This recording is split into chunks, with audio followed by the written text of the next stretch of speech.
স্বাগত ডেডলাইন ঢাকায়, আপনাদের সাথে আছি গোলাম কিবরিয়া। ইউক্রেনের রাজনৈতিক সংকটের মধ্যেই স্বাধীনতা ঘোষণা করেছে স্বায়ত্তশাসিত অঞ্চল ক্রাইমিয়া। তবে সে স্বাধীনতা রুশ ফেডারেশনের যোগ দেওয়ারই অংশ। ক্রাইমিয়া ইস্যুতে রাশিয়া এবং আমেরিকার পরস্পর বিপরীত অবস্থান ঠান্ডা লড়াইয়ের কথাই মনে করিয়ে দিচ্ছে। বিষয়টি কি বিশ্ব রাজনীতিতে নতুন মেরুকরণের সূচনা করছে? এসব নিয়ে কথা হবে আজকে ডেডলাইন ঢাকায়। আজ আমাদের সাথে স্টুডিওতে আছেন ঢাকা বিশ্ববিদ্যালয়ের আন্তর্জাতিক সম্পর্ক বিভাগের অধ্যাপক ডক্টর আকমল হোসেন, আছেন সমাজতাত্ত্বিক ডক্টর সেলিমুল্লাহ খান এবং ঢাকা বিশ্ববিদ্যালয়ের রাষ্ট্রবিজ্ঞান বিভাগের অধ্যাপক গোবিন্দ চক্রবর্তী। স্বাগত আপনাদের। ক্রাইমিয়া ইস্যুটা তো এখন আলোচিত বিষয়। আমরা জানি যে রুশ ফেডারেশনে, যেটা একটু আগে বলছিলাম, যে ক্রাইমিয়ার স্বাধীনতা ঘোষণা করেছে এবং রুশ ফেডারেশনে যোগ দেওয়ারই অংশ। এই ক্রাইমিয়া ইস্যুতে রাশিয়ার যে আগ্রহ, সেখানে যুক্তরাষ্ট্র এবং ইউরোপীয় ইউনিয়নের বিরোধিতা, এই বিষয়টা যদি একটু আমাদেরকে পটভূমিটা ব্যাখ্যা করতেন। আমরা খুব সংক্ষেপে যদি বলি যে ইউক্রেন, যেটি সাবেক সোভিয়েত ইউনিয়নের অংশ ছিল, মানে 15টি যে মানে তাদের রাজ্য বা ফেডারেটিং ইউনিটসের মধ্যে আপনার ইউক্রেন একটি। ইউক্রেন কিন্তু আমরা 90 দশকে যখন সোভিয়েত ইউনিয়ন ভেঙে গেল, তো ইউক্রেন একটি স্বাধীন রাষ্ট্র হিসেবে আবির্ভূত হচ্ছে, সেটা আমরা দেখলাম। এখন ইউক্রেনের রাজনীতিতে অস্থিতিশীলতা কিন্তু অনেক দিন ধরে আছে। মানে আজ থেকে আপনি প্রায় 7-8 বছর আগেও যদি পেছন দিকে যান, তো ইউক্রেনের রাজনীতিতে সরকার পক্ষ বিপক্ষ দু দলের মধ্যে একটি ক্ষমতা লড়াই ছিল। আর এখন দেখা যাচ্ছে যে এই ইউক্রেন আপনার ইউরোপিয়ান ইউনিয়নের সাথে সম্পর্ক গড়ে তোলার একটি চুক্তি করবে কি করবে না, এটা নিয়েই মানে যেটা দ্বন্দ্বের সূত্রপাত বলে আমি মনে করি। এবং ইউরোপিয়ান ইউনিয়নের সাথে ইউক্রেন সম্পর্কিত হওয়া রাশিয়ার কাছে গ্রহণযোগ্য হচ্ছে না।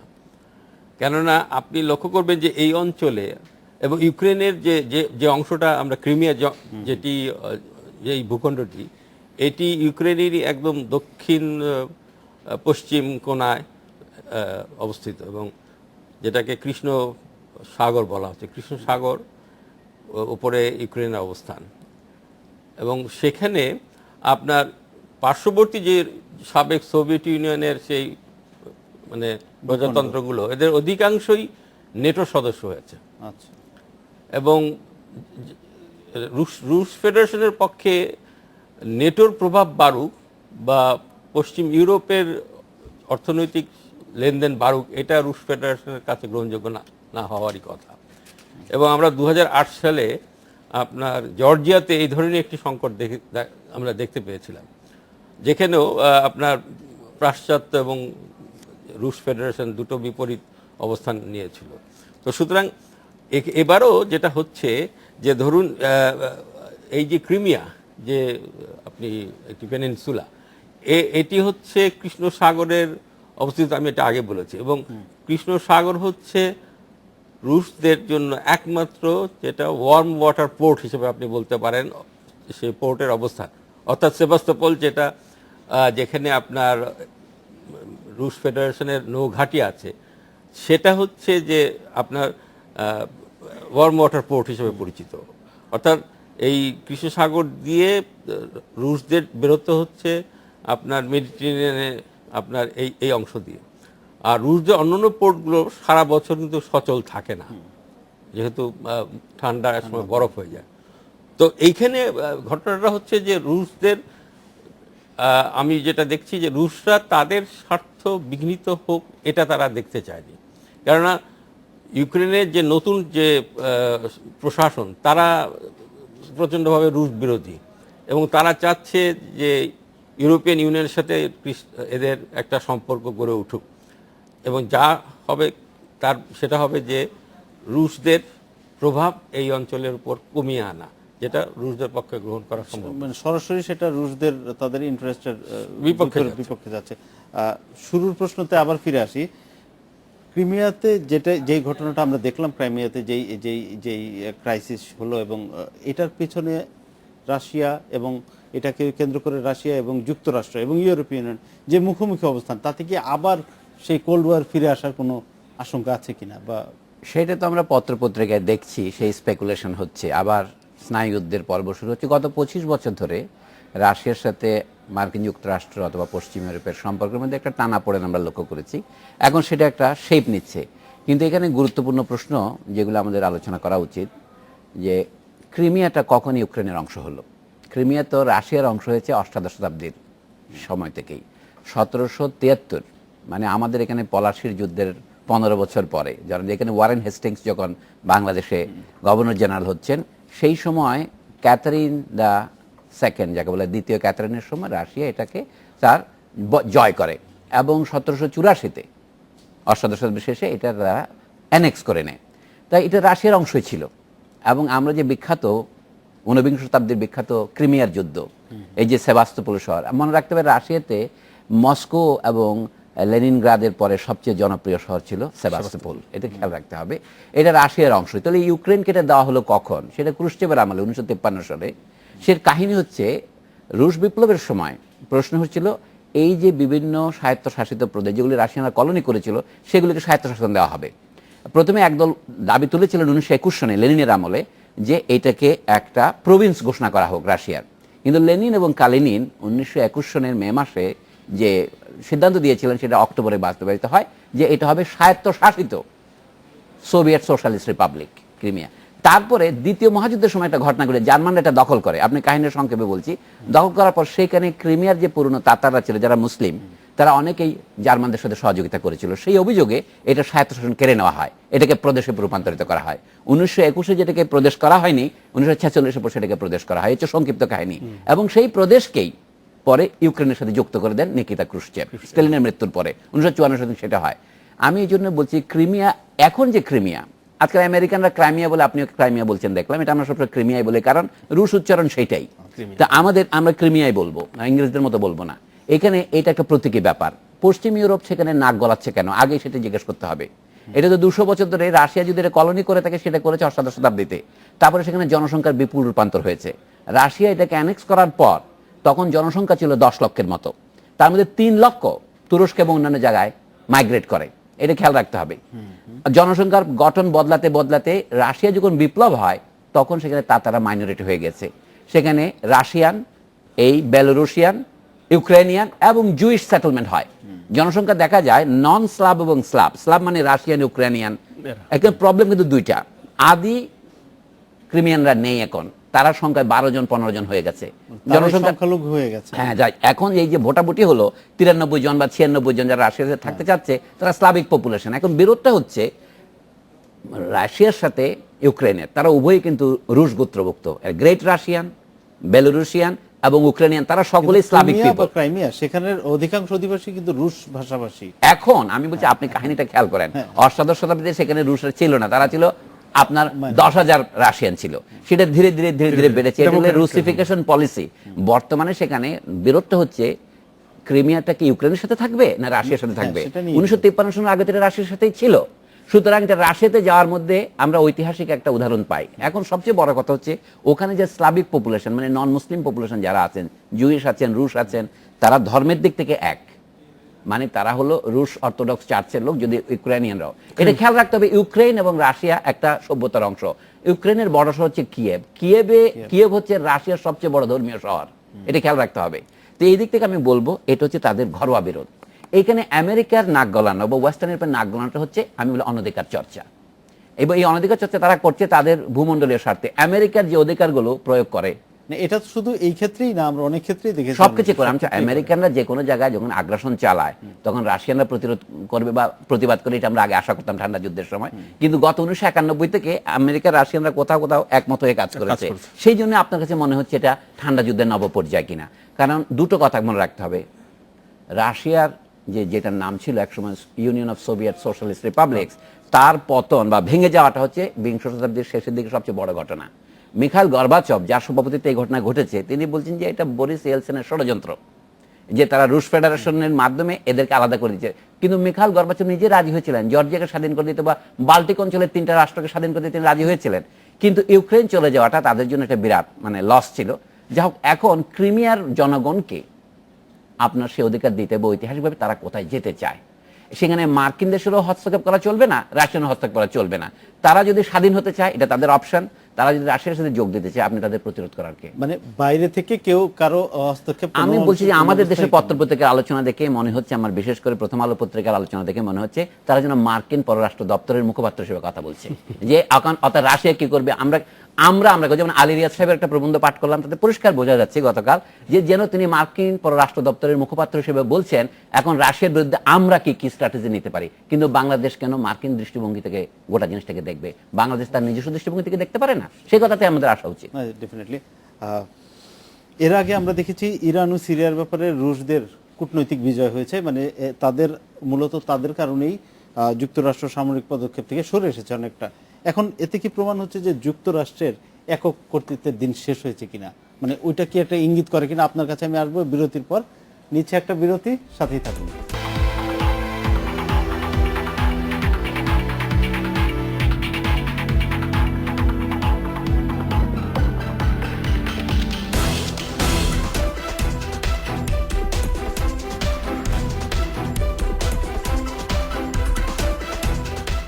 বিরতির পর ফিরে এলাম ডেডলাইন ঢাকায়। যে প্রশ্নটি রেখে গিয়েছিলাম, তাহলে কি যুক্তরাষ্ট্রের একচ্ছত্র আধিপত্যের দিন শেষ হচ্ছে কিনা?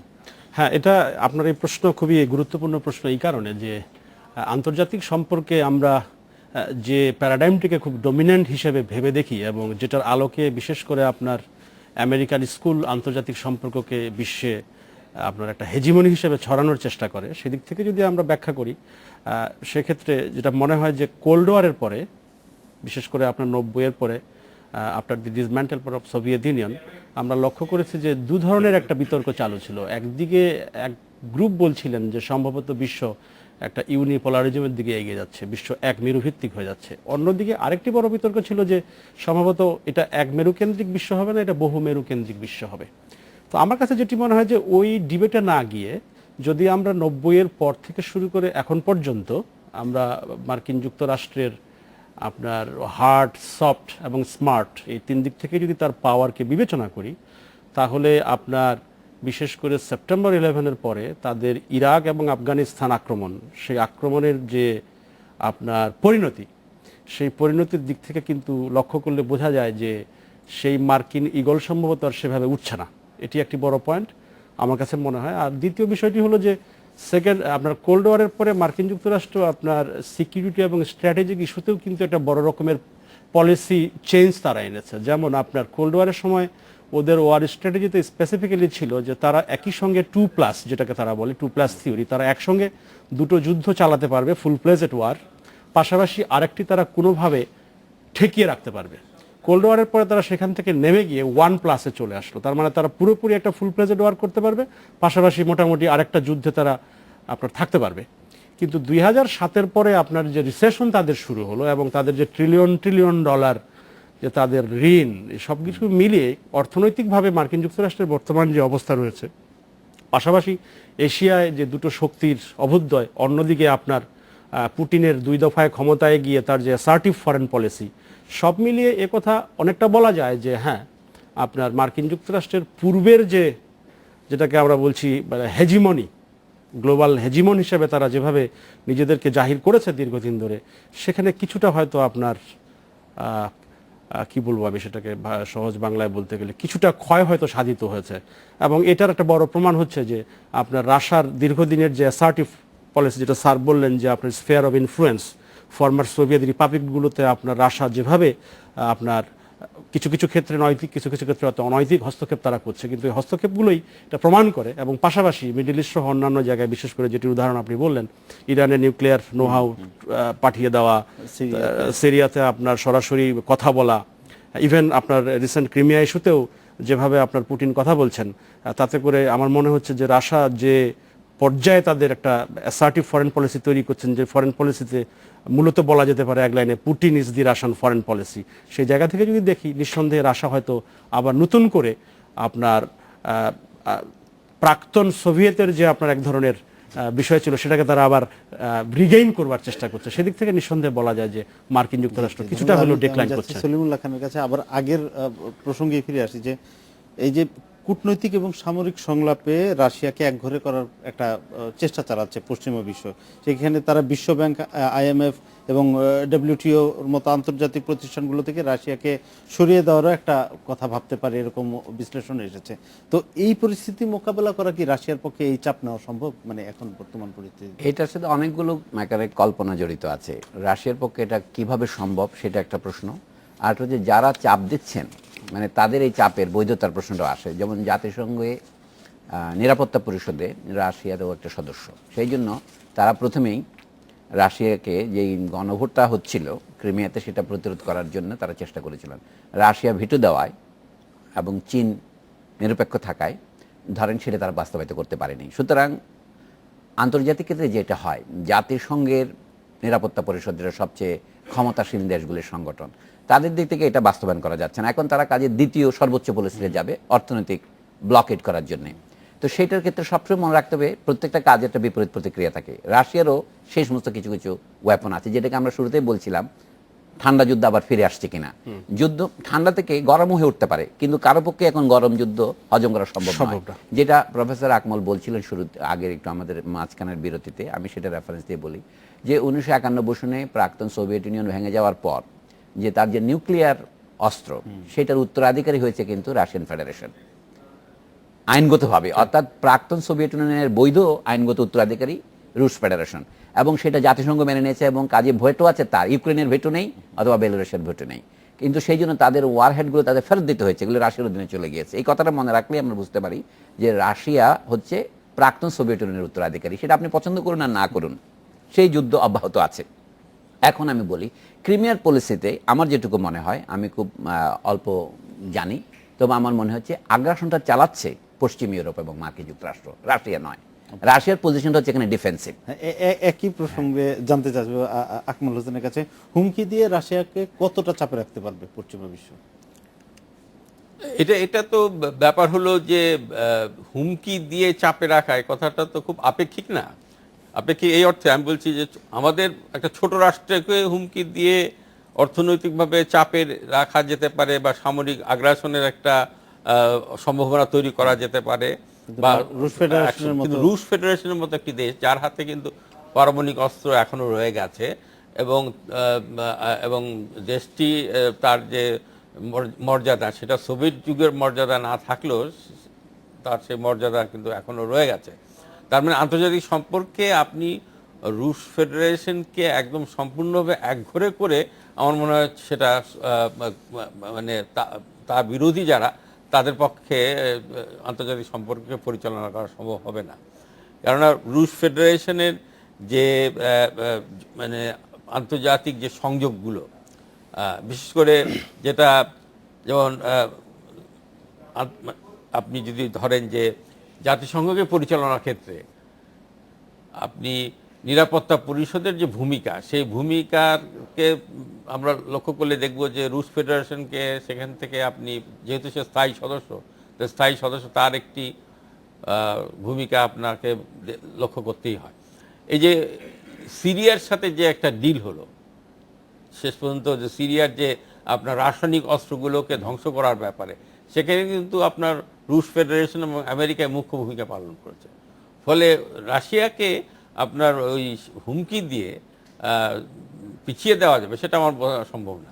আর তাছাড়া আমি যতদূর পর্যন্ত খবর পেয়েছি সেটা হচ্ছে যে রাশিয়ার উপরে কিছু তারা বিধিনিষেধ আরোপ করছে, অর্থনৈতিক বিধিনিষেধ, কিন্তু যেটাকে বলা যায় একদম যেটা একটা খুব যথেষ্ট পরিমাণ মানে চাপ সৃষ্টি করা, সেটা সম্ভব পর্যন্ত করে সেটা করা সম্ভব হচ্ছে বলে মনে হয় না। কেননা এখানে যদি রাশিয়ার সাথে ধরুন বাণিজ্যিক সম্পর্কের ক্ষেত্রে বিধিনিষেধের আওতায় আসে, বাণিজ্যিক সম্পর্ক, যেমন রাশিয়া পশ্চিম ইউরোপে এই যে জ্বালানি সরবরাহ করে, গ্যাস সরবরাহ করে, এইটি যদি তারা মনে করে যে এটা তারা নিল না রুশকে, তাহলে আপনার একটা চাপে রাখা গেল, অর্থনৈতিক চাপে, তাহলে তারাও কিন্তু সমভাবে মানে ক্ষতিগ্রস্ত হচ্ছে। কেননা ট্রান্স সাইবেরিয়ান যে যেটাকে আপনার কি বলা যায়, যে গ্যাস লাইন যেটা হয়েছিল, সেই গ্যাস লাইনটা পশ্চিম ইউরোপের সেই সোভিয়েত যুগেই পশ্চিম ইউরোপের সুবিধার জন্য, পশ্চিম ইউরোপের জ্বালানি সংকট পূরণ করার জন্য সেই গ্যাস লাইনটা তৈরি করা হয়েছিল। সুতরাং অর্থনৈতিক চাপটিও আমার কাছে মনে হয় যে যতখানি বলা হচ্ছে ততখানি বাস্তবে ততটা প্রয়োগ করা সম্ভব হবে কিনা সন্দেহ। আপনি কিছু বলছেন? হ্যাঁ, আমার মনে হয় যে স্যার দুজনের কথা যেটা শুনলাম, আমার মনে হয় দু একটা জিনিস এখানে যোগ করা একটু মানে খুব গুরুত্বপূর্ণ হয়ে যাবে। সেটা হচ্ছে যে ইকোনমিক ব্লকেটের কথা যেটা বলা হচ্ছে, ইকোনমিক স্যাংশন, আমরা বিভিন্ন গবেষণা স্যার কিন্তু দেখেছি, বিশেষ করে ড্যানিয়েল ড্রেজনারের একটা বিখ্যাত বই আছে স্যাংশনের উপরে, weather sanction matters or not. সেখানে তিনি স্পষ্টভাবে বলেছেন যে আসলে আমরা ইকোনমিক স্যাংশন দিই কোনো রাষ্ট্রকে, ইন্টারন্যাশনাল নর্মকে, যাতে তারা কমপ্লাই করে। কিন্তু ইন্টারেস্টিং পয়েন্ট হচ্ছে এখন পর্যন্ত এই রিলেশনটা কিন্তু একেবারে নেগেটিভ। মানে আপনার ইকোনমিক স্যাংশন দিয়ে কখনো আপনি দরিদ্র হোক, দুর্বল হোক, ছোট রাষ্ট্র হোক, কেউ কিন্তু কোনো কিছুতে কখনো কমপ্লাই করেনি। বড় উদাহরণ হতে পারে আপনার মার্কিন যুক্তরাষ্ট্রের উপকূলে কিউবা, দীর্ঘদিন ধরে তারা স্যাংশনের মধ্যে রয়েছে। বাট সেখান থেকে একটা বড় ডেভিয়েশনও কিন্তু ইদানিং হয়েছে। আগে ইকোনমিক ব্লকেটের কথা বারবার বলা হচ্ছিল, এখন যেটা বলা হচ্ছে ধরেন আপনার স্মার্ট স্যাংশন। স্মার্ট স্যাংশন হচ্ছে আপনি কিছু কিছু জায়গায় স্যাংশন করবেন, ধরেন আপনি ভিসা ব্যান করে দিলেন বা আপনি অ্যাসেট ফ্রিজ করে ফেললেন, সেগুলো কিন্তু এখন আমেরিকা সেদিকে ঝুঁকছে। সেদিক থেকেও যদি আপনি দেখেন, আমি ছোট একটা ডাটা দিব বিবিসি থেকে পাওয়া, সেখানে দেখা যাচ্ছে যে আপনার আপনার সোভিয়েত ইউনিয়ন না ইউকের বর্তমানে আপনার ইউকের বর্তমানে রাশিয়া যে পরিমাণ ইনভেস্টমেন্ট আছে সেটা হচ্ছে আপনার 46 বিলিয়ন পাউন্ড। পক্ষান্তরে আপনার রাশিয়ায় ইউকের ইনভেস্টমেন্ট আছে 27 বিলিয়ন পাউন্ড। এখন এখানে যদি স্যাংশন, ইকোনমিক স্যাংশন যদি করেও, তাহলে ইউরোপীয় ইউনিয়নের সঙ্গে কি সরাসরিভাবে ইউকে কি এখানে মুভ করবে? এটা না হয় বাদে দিলাম। আপনি যদি ব্যালেন্স অফ পেমেন্টের শুধুমাত্র আপনার কারেন্ট অ্যাকাউন্ট সারপ্লাসটা দেখেন, সেক্ষেত্রে দেখা যাচ্ছে যে কারেন্ট অ্যাকাউন্ট সারপ্লাস হচ্ছে আপনার রাশিয়ার পক্ষে 2.9 বিলিয়ন পাউন্ড। তাহলে এই ডাটাগুলো কিন্তু বলছে ইতোমধ্যে কিন্তু আপনার ইউকে মোটামুটি অনেকটা সমস্যার মধ্যেই পড়ে গেছে। যদি সে অর্থে ইকোনমিক ব্লকেটের দিকে ইন্টারন্যাশনাল কমিউনিটি, সোকল ইন্টারন্যাশনাল কমিউনিটি, যেটা আমরা মার্কিন সোশ্যাল কনস্ট্রাকশন বলতে পারি বা ইন্টারন্যাশনাল কনস্ট্রাকশন, সেটাকেও যদি ধরে নেই, তাহলে অনেক ইউরোপিয়ান রাষ্ট্র, ইউরোপিয়ান ইউনিয়নের অন্তর্ভুক্ত অনেক রাষ্ট্রের সঙ্গে রাশিয়ার যে পরিমাণ ট্রেড এবং যে পরিমাণ অন্যান্য অর্থনৈতিক সম্পর্কগুলো আছে, সেই সম্পর্কগুলো কিন্তু অনেকটা হুমকির মুখে যাবে। এখানে আমার মনে হয় না যে এই ধরনের হুমকিতে পুতিন খুব একটা বেশি মাথা নোয়াবেন। এই হুমকিগুলোকে তিনি আগেও পাত্তা দেননি, আমার ধারণা এই ক্রিমিয়ার ক্ষেত্রেও তিনি তেমনটা পাত্তা দেবেন বলে মনে হয় না। অবশ্যই এখানে যোগ করার বিষয় হচ্ছে আমার ইউক্রেনের অবস্থা লক্ষ্য করতে হবে। ইউক্রেন ছাড়া রাশিয়ার সংস্কৃতি কল্পনা করা যায় না। রাশিয়ার বড় বড় যত আর্টিস্ট, যেমন আন্তন চেকভ, এমনকি দস্তয়েভস্কি, মায়াকোভস্কি, গোগলের কথাকে বাদ দিলাম, এমনকি যে বিখ্যাত সঙ্গীতজ্ঞ পিটার চাইকোভস্কি, এরা সবাই ইউক্রেনিয়ান। আবার রাশিয়া ছাড়া আবার ইউক্রেন চলে না। আগের দিনে যখন ইউক্রেনে ছিল কয়লার আধার, আর রাশিয়ানদের ওখানে যখন আয়রন পাওয়া গেছিল, তার রাশিয়ানরা কাঠ দিয়ে তাদের আয়রন গলাইতে হইতো। এইটা যখন পাওয়া গেল তখন দুটা রেল লাইন নিয়ে যোগ হলো। রাশিয়া এবং ইউক্রেনের অর্থনীতির যোগাযোগ, সংস্কৃতির যোগাযোগ, এটা আমরা যত জানি তার চেয়ে অনেক বেশি। এখন পশ্চিম ইউরোপ যেটা করতে চাচ্ছে, ইউক্রেনকে তারা ফিনান্স করবে, লড়াইটা যেতে হবে। রাশিয়া যখন আফগানিস্তানে আক্রমণ করলো, মানে এটা তাদের ভুল। সেই 10 বছরে আমেরিকানরা তো আফগানিস্তানে সরাসরি আক্রমণ করে নাই, তারা পাকিস্তানকে সামরিকরণ করেছে, তারা ওখানে মুজাহিদিনকে ট্রেন করেছে, তারা ওসামা বিন লাদেন তৈরি করেছে। ইউক্রেনে তারা সেরকম করতে পারবে কিনা, সেই জন্য আমি বললাম যে ইউক্রেনে এখন ইউক্রেনের সাথে বলছে কি আমরা 400 বছর রাশিয়ার সাথে ছিলাম, এখন আগামী 400 বছর আমরা ইউরোপের সাথে থাকবো, সেই স্বাধীনতা তাদের আছে। কিন্তু আমেরিকানরা যেটা করবে, ওয়েস্টার্ন ইউরোপ করবে কি, তারা ইউক্রেনে আরো বেশি ইনভেস্ট করতে পারে। কিন্তু এখন রাশিয়ার পাইপলাইন ইউক্রেনের ভিতর দিয়ে তাদের নিতে হবে, আরো অন্যান্য বাল্টিকের দিকে যাইতে হবে। এই জন্য এখন যেখানে ইউরোপীয় ইন্টিগ্রেশনের প্রশ্ন আসছে, অর্থাৎ ইউরোপিয়ান ইউনিয়ন ক্রমশ বড় হচ্ছে, শুধু ন্যাটো বড় হচ্ছে না, সেই অবস্থায় হঠাৎ করে ইউরোপীয় রাশিয়াকে আলাদা করে নিয়ে, আমরা তো জানি উরাল মাউন্টেন দিয়ে রাশিয়া ইউরোপীয় এবং এশিয়া পার্থক্য, ইউরোপীয় রাশিয়াকে ওয়েস্টার্ন ইউরোপে ঢোকাবে এবং বাকি দিকে বর্বর করে ফেলবে, সেই যুগ নাই। পৃথিবী তো বদলাচ্ছে। আমি বলবো না যে পুতিনের সব কথা সঠিক, কিন্তু আপনি লক্ষ্য করুন মিখাইল গর্বাচভ এখন পুতিনকে সমর্থন করছেন। মানে রাশিয়ার ভিতরে পলিটিক্স আপনাকে দেখতে হবে।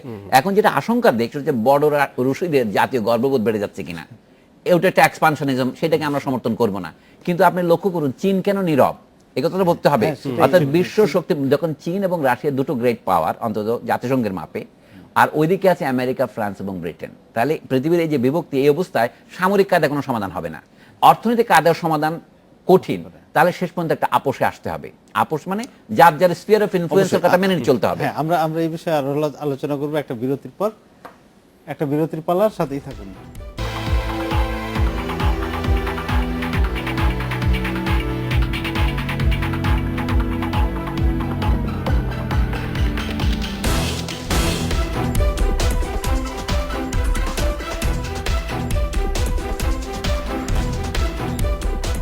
বিরতির পর ফিরে এলাম ডেডলাইন ঢাকায়।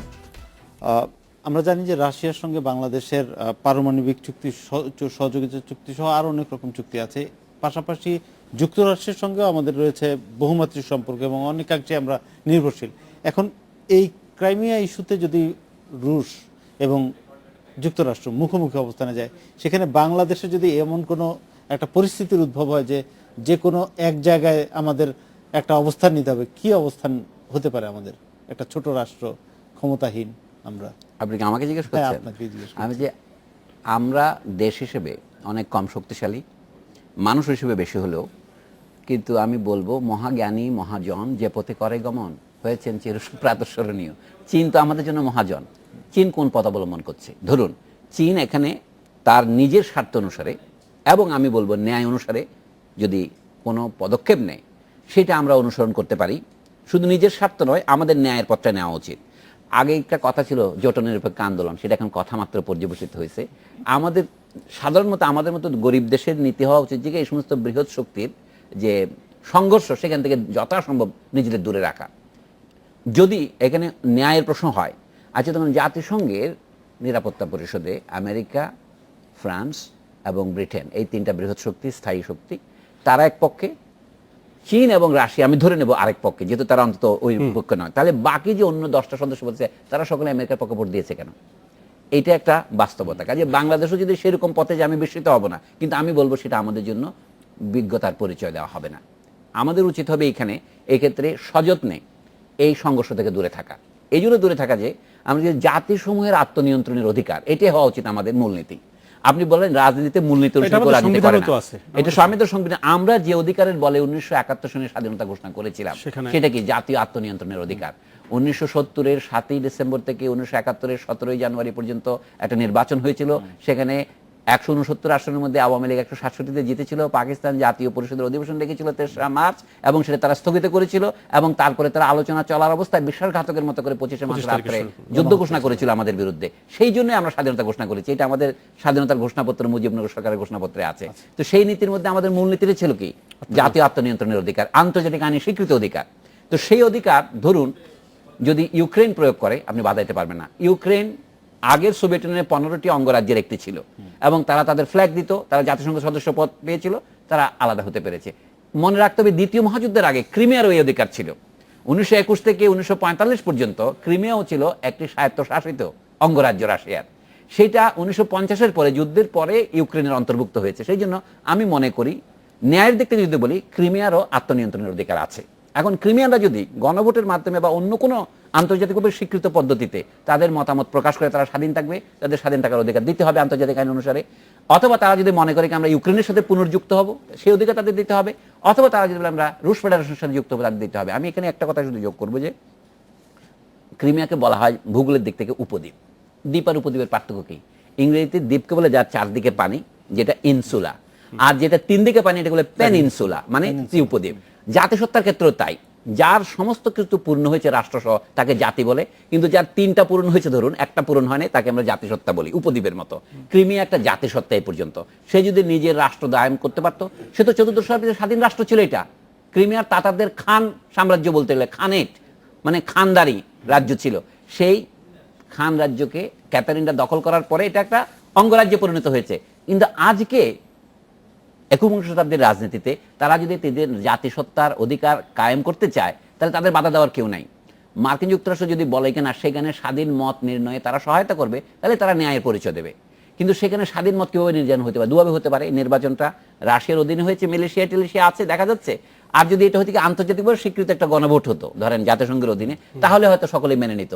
কিন্তু জনসংখ্যার গঠন অনুসারে সকলেই জানে এখানে রুশ দেশ প্রাধান্য বেশি, এবং রুশ, ইউক্রেনিয়ান এবং জুইশ ইত্যাদি মিলে সেখানে যাদের প্রাধান্য, তারা ছাড়া যারা মাইনরিটি আছে, সেজন্য 96.6% ভোট পড়েছে। কিন্তু তো সেইটাকে অস্বীকার করার কোনো উপায় নেই। অবশ্যই। আমি যাচ্ছি আকমল হোসেনের কাছে। এই চীনের প্রসঙ্গ যেটা আসলো, যে আমরা জানি যে ক্রাইমিয়ার প্রসঙ্গে চীন এখনো নীরব ভূমিকা পালন করছে, যদিও যুক্তরাষ্ট্রের সঙ্গে চীনের বাণিজ্যিক সম্পর্ক এখন খুব গাঢ়। অন্যদিকে রাজনৈতিকভাবে রাশিয়ার মিত্র চীন, একটা অদ্ভুত দোটানার অবস্থা। এই অবস্থায় চীনের ভূমিকা কি হতে পারে, যেটা একটু আগে বলছিলেন সলিমুল্লাহ খান? চীনের ভূমিকা কি হতে পারে এই মানে কথাটা আমি হয়তো বলতে পারবো না, কেননা এই পর্যন্ত তো আপনি নিজেই বললেন যে চীন এখন পর্যন্ত এই এই নীরব ইস্যুতে ভূমিকা কোনো পালন করছে। কোনো অবস্থান গ্রহণ করেনি। কিন্তু আমার মনে হয় যে সাধারণত দেখা যাচ্ছে যখন আন্তর্জাতিক মানে এই আপনার স্নায়ুযুদ্ধের অবসানের পরে চীন এবং রাশিয়ান ফেডারেশনের মধ্যে অনেক আন্তর্জাতিক ইস্যুতে এক ধরনের ঐক্যবদ্ধ অবস্থান গ্রহণ করতে দেখা যায়। আমরা দেখেছি। যেমন আমরা আপনি যদি মধ্যপ্রাচ্যের যে সংকটগুলো আমাদের সামনে আছে, বিশেষ করে ইরাক ইস্যুতে মার্কিন যুক্তরাষ্ট্র বা তার পাশ্চাত্য মিত্রদের অবস্থানকে চীন, সোভিয়েত ইউনিয়ন কিন্তু চীন এবং রাশিয়ান ফেডারেশন এরা কিন্তু সমর্থন দেয়নি। মানে তার মানে আমি যেটা বলতে চাচ্ছি যে এই যে এই স্নায়ুযুদ্ধ পরবর্তীকালে যে আন্তর্জাতিক যে সংঘাত, সেই সংঘাতের ক্ষেত্রে আপনার একদিকে মার্কিন যুক্তরাষ্ট্র তার যে প্রভুত্ব আরোপ করতে চেষ্টা করছে, সেই প্রভুত্বর বিরুদ্ধে আপনি চীন বলুন বা রাশিয়ানরা বলুন, তারা একটা পাল্টা অবস্থান গ্রহণ করতে চেষ্টা করছে। ফলে সেদিক দিয়ে এই ইস্যুতে, বর্তমান ইস্যুতে তাই হচ্ছে। আর আপনি যেটা ওনাকে জিজ্ঞাসা করছিলেন চেষ্টা করছে, ফলে সেদিক দিয়ে এই ইস্যুতে, বর্তমান ইস্যুতে তাই হচ্ছে।